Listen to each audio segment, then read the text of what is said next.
je pense que quand nous parlons de la communauté internationale, je crois que M. Babel ne va pas aussi exclure la communauté internationale dans ce processus. C'est un acteur majeur. Bien sûr, elle est composée des États, mais il n'y a pas seulement les États. Vous avez aussi des organisations internationales telles que Alors, l'ONU. merci Et Maître l'ONU Kalza. qui a la mission d'assurer la sécurité, la paix et la sécurité internationale, la stabilité également au niveau mondial. Je pense que si ces États qui représentent également cette organisation internationale haussent le ton pour dire allez-y, c'est un processus congolais, mais retrouvez-vous autour d'une table. Voilà, C'est pas merci. mauvais. C'est pas mauvais. Alors, mesdames et messieurs, c'était le point lié pardon, au dialogue, l'accord politique, quelques complications sur l'applicabilité de certains accords qui constituent ces documents de la Cité de l'Union africaine, donc c'est-à-dire ces points, quelques articles, je l'ai dit. Alors, on dit dans les 21 jours, bien qu'aujourd'hui la date semble être violée. Mais dis-moi, vous avez suivi les avis des uns des autres, Maître Kanza et M. Babel, et je crois que vous avez tiré une conclusion par rapport à leurs propos. Alors, au niveau provincial, je l'ai dit au préambule de l'émission, que l'Assemblée provinciale du Conseil central avait fait une déclaration, une communication dont je vais lire et nous allons commenter avec mes invités. Depuis quelques mois, les institutions provinciales sont soumises à des attaques en règle de la part de certains politiciens à mal des positionnements face à la multiplication des déclarations tendancieuses et calomnieuses et des tentatives d'instrumentalisation de la représentation provinciale pour l'atteinte d'objectifs politiciens obscurs. L'Assemblée provinciale du Congo central tient à faire la communication suivante. Prenant comme modèle son Excellence Joseph Kabila Kabange, président de la République démocratique du Congo, chef d'État, et faisant sienne ses recommandations sur la stabilité des institutions, tant nationales que provinciales, l'Assemblée provinciale du Congo central a toujours privilégié la recherche constante de la paix, sans laquelle aucun développement n'est possible. D'où la tenue des réunions interinstitutionnelles depuis 2017 en province. Les députés provinciaux du Congo central, qui n'attendent pas cautionner l'impunité, ne serviront toutefois pas de marchepied aux politiciens tapis dans l'ombre pour la réalisation des règlements des comptes personnels. En effet, il faut faire partie l'animateur, s'il faut faire partir l'animateur d'une institution à la demande de quelques individus, toutes les institutions du monde ne connaîtraient aucune stabilité. Au lieu d'organiser les messes noires pour déstabiliser les institutions provinciales, l'élite politique Congo à tous les niveaux devrait plutôt jouer un rôle positif et constructif de concert avec l'Assemblée provinciale pour la réalisation des objectifs suivants. Vulgarisation de l'accord issu du dialogue national inclusif, enfin notamment d'amener la population à adhérer à ces conclusions, libération régulière de 40% de la rétrocession due à la province du Congo central sur les recettes de pétrole producteurs afin de booster le développement de la province, lutter contre la pollution à Mwanda et partout où s'installent les industries extractives, construction du port à eau profonde à Banana, annulation de la mesure interdisant l'importation de certains véhicules, survie des barrages d'Inga, lutte contre la disparition de la langue Kikongo et de l'identité Congo, levée de la mesure sur le paysage des véhicules transportant les produits agricoles. Monsieur Mabel, vous avez suivi la lecture. Comment commentez-vous ces documents de l'Assemblée provinciale? Étant que l'élite Bon, ok, j'ai essayé de suivre l'évolution de cette, je ne sais pas s'il faut appeler ça saga ou quoi, mais bon. Écoutez, j'avais déjà dit ça tantôt, que lorsque vous voulez vous en prendre à une autorité telle qu'un gouverneur, la voie à suivre est connue. Surtout lorsqu'il s'agit des députés nationaux, ils savent ce qu'ils doivent faire. Donc, le faire par médias interposés n'est pas pour moi la voie la plus appropriée. Et ce que nous pouvons aussi déplorer, c'est que quelquefois, quand on a des problèmes personnels avec tel ou tel autre compatriote, on voudrait bien se régler le compte, on ne peut pas utiliser ou on ne doit pas utiliser les institutions pour le faire. Donc il y a plusieurs moyens, plusieurs mécanismes privés qu'on peut mettre en branle. On ne va pas instrumentaliser, c'est ce qu'on a toujours déploré. Je ne suis pas l'avocat ou défenseur du gouverneur, il ne me connaît même pas d'ailleurs, mais je suis un homme épris de justice, donc je ne peux pas comprendre que quand il y a des problèmes personnels, individuels, qu'on choisisse la voie des institutions pour les régler. Mais je pense que si le problème est connu, on connaît des institutions qui peuvent être mises à contribution pour établir députés provinciaux élus du Congo central, députés nationaux élus du Congo central, en conflit. Nous avons l'inspection générale des finances, nous avons la Cour des comptes, on peut même diligenter une mission au niveau même de l'Assemblée nationale. Les attaques entre les députés nationaux et les députés provinciaux. C'est un spectacle désolant. Je ne vois pas en quoi ça pourrait nous avancer. Parce qu'en fait, quand on est député, je présume que vous êtes quand même un leader. Alors, quand on est leader, on donne la leçon à ceux qui croient en vous. Et on dit que qui donne la leçon doit l'exemple. Donc, l'exemple de moralité, l'exemple de probité, l'exemple de sagesse, ça devrait venir des leaders, des élus notamment. Bon, maintenant, quand on nous présente de tels spectacles, je ne peux que en désoler. Je suis vraiment désolé profondément. Et je pense que la province mérite mieux que ce genre de spectacle de bas étage.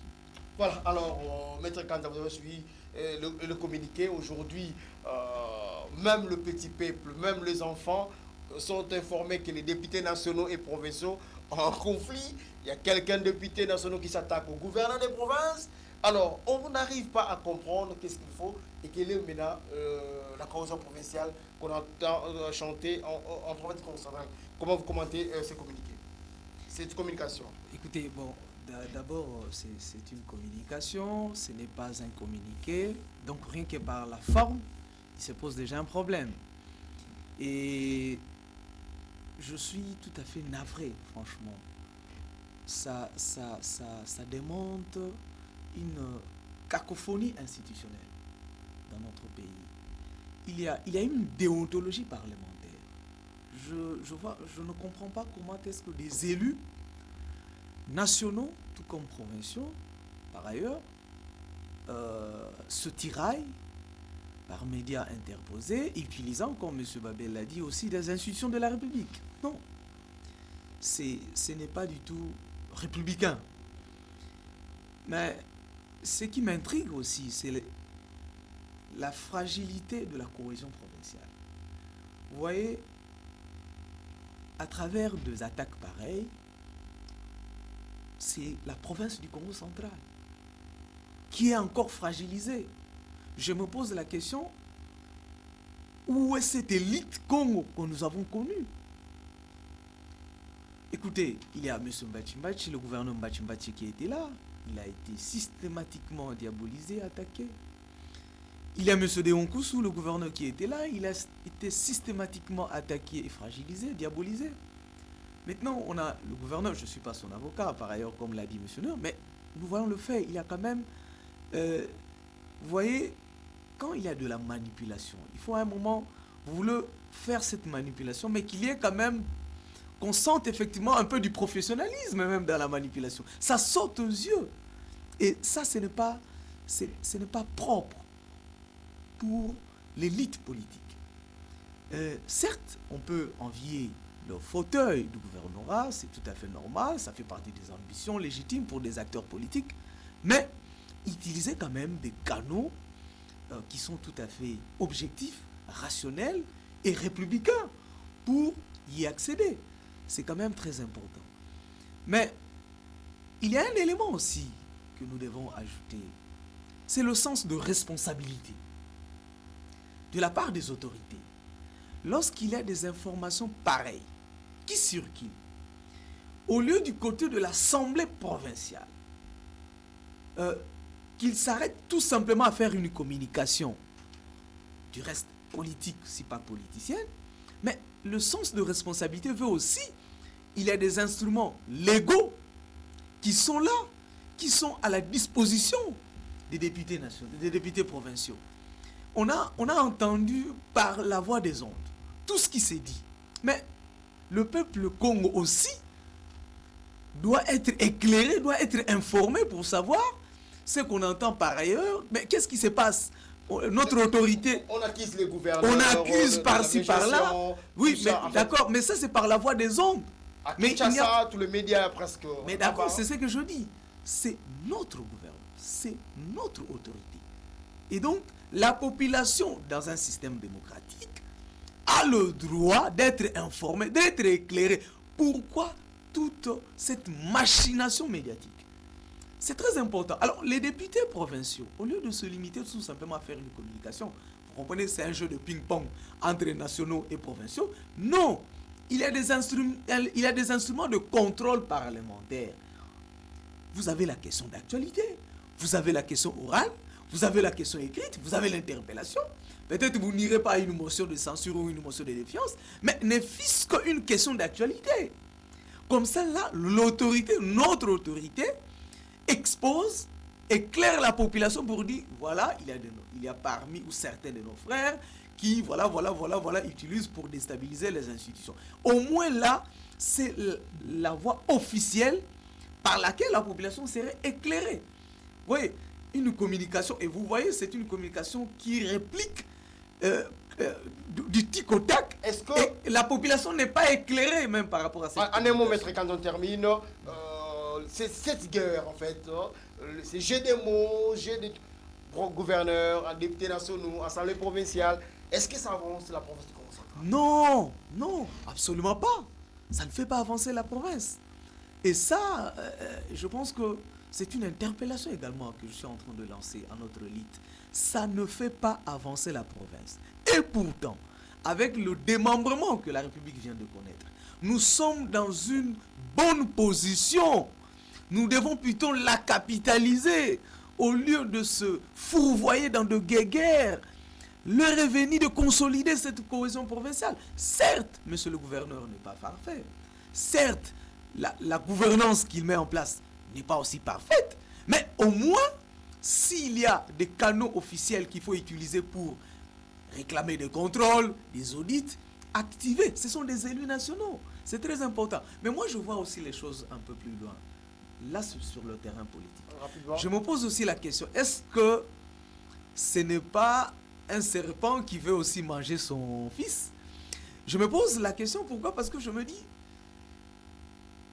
cette initiative qui émane des députés nationaux majoritairement de l'opposition, je me pose la question, est-ce qu'il n'y a pas aussi une contre-instrumentalisation d'une plateforme qui veut se débarrasser de son pion? Non, et si je ne nomme pas, je fais juste une analyse. Je me dis, est-ce que... Non, en voyant les gesticulations et en comprenant un peu le dessous de carte, je me dis, est-ce que ce n'est pas une plateforme qui veut manger ou éliminer son propre pion, qui peut-être par rapport à certains enjeux gêne, ou peut-être en disant, bon écoutez, vous n'étiez pas là au moment opportun, nous estimons que maintenant l'heure est venue de vous évincer pour voir une autre dynamique. Je ne sais pas, je suis tout simplement en train de projeter, mais voilà. Au moins, la population du Congo central n'a pas intérêt de voir ce spectacle qui déshonore notre élite politique. Voilà, merci Maître Kanta, merci M. Babel. À moins que vous ayez peut-être un mot à ajouter. Hein? Non, moi, le dernier appel que je peux lancer, c'est l'appel à la paix, l'appel à la cohésion. Nous devons tout faire pour préserver l'intégrité territoriale de notre pays.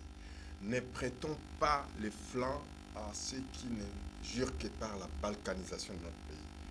Je crois que si les pères de l'indépendance, du moins pour ceux qui sont déjà décédés, pourraient ressusciter et qu'ils entendaient de nous ces discours, je crois qu'ils nous encourageraient sur cette voie. Et je voudrais que la population nous soutienne, nous de l'INC, qui sommes du côté de la paix, qui sommes pour l'intégrité territoriale de notre pays, parce que nous voudrions que le Congo reste un et indivisible. Les autres schémas, ça peut nous conduire dans des situations que nous allons déplorer plus tard. Ça peut nous conduire même à la balkanisation. Voilà pourquoi nous voudrions, ensemble avec tout le monde, que nous puissions vulgariser l'accord politique ici de la Cité de l'Union africaine, parce que cet accord a le mérite de préserver notre pays du chaos et de l'embrasement. Voilà, merci alors mesdames et messieurs, ça n'est fini pour ce soir. Qui dit mieux, nous étions en face de M. Babel, cadre de l'INC, coordonnateur de la Ligue de jeunes du Congo central, INC Congo central, et au maître Kanza Faye, analyste politique, enseignant dans plusieurs universités du Congo central. Alors, donc, la question du dialogue et de l'accord, l'applicabilité de l'accord, le respect de certains articles était l'élément, sinon le point clé débattu au cours de cette émission, mais aussi la situation politique en province du Congo central, en province du Congo central, entre autres liée à la communication de l'Assemblée provinciale et aussi, surtout au niveau des conflits, sinon le jeu des mots entre les députés nationaux qui s'attaquent au gouverneur des provinces, Jacques Mbadou Sitou.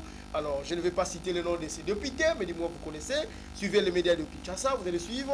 Hier, je suivais le député national qui était une autre propos. Donc, c'est-à-dire, il y a des choses, prend une autre tournure. Mais dis-moi, vous avez suivi les invités, Maître Kanza et M. Babel. Tous ont appelé, invité les Nékongo à cultiver plus la paix pour la cohésion provinciale. La province du Congo central a vraiment besoin de cette cohésion pour son émergence. Voilà. Alors, merci, mesdames et messieurs. Je crois qu'au cours de la semaine, nous allons débattre cette question à fond, parler de ce qui se passe en province et surtout suivre l'actualité. Et je crois que nous allons vous servir, vous qui avez l'habitude de suivre Kidimi. Alors, d'ici là, portez-vous bien. Merci à mes invités.